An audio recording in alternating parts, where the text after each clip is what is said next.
দেশজুড়ে হাজার হাজার ওষুধের দোকান একদিনের জন্য বন্ধ থাকায় উদ্বিগ্ন সাধারণ মানুষ।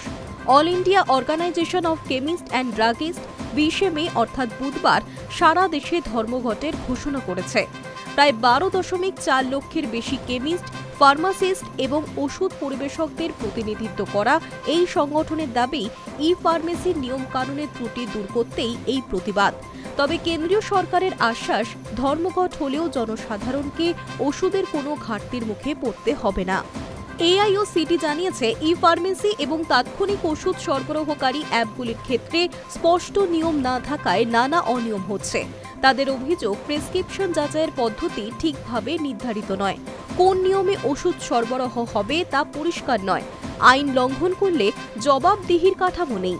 AIOCTE অভিযোগ করছে, সরকার যে দুটি নিয়ম জারি করেছে তাতে ই-ফার্মেসিগুলো স্পষ্ট আইন ছাড়াই কাজ করার সুযোগ পাচ্ছে। এই আইনি ফাঁকের সুযোগ নিয়ে অনলাইন ফার্মেসিগুলো তদারকি ছাড়াই চলতে পারছে। তাই এই দুই বিজ্ঞপ্তি তৎক্ষণাৎ তুলে নেওয়ার দাবি জানিয়েছে সংগঠন। AIOCTEর সাধারণ সম্পাদক রাজীব সিংঘল জানিয়েছে, অনেক অনলাইন ফার্মেসি এবং ইনস্ট্যান্ট ডেলিভারি প্ল্যাটফর্ম জাল বা ভুল প্রেসক্রিপশনের ভিত্তিতে ওষুধ সরবরাহ করছে। তার দাবি, অনলাইন ফার্মেসিকেও প্রচলিত দোকানের মতোই কড়া নিয়মে পরিচালনা করতে হবে।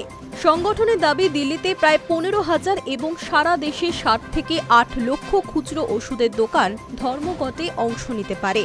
ফলে কিছু এলাকায় সাময়িকভাবে ওষুধ পাওয়া সমস্যায় ফেলতে পারে সাধারণ মানুষকে। কেন্দ্রীয় স্বাস্থ্য মন্ত্রক জানিয়েছে, ধর্মঘট হলেও জরুরি ফার্মেসিগুলি চালু থাকবে। এর মধ্যে রয়েছে সমস্ত বড় ফার্মেসি চেইন, হাসপাতালের ফার্মেসি, জন ওষুধি কেন্দ্র, অমৃত ফার্মেসি।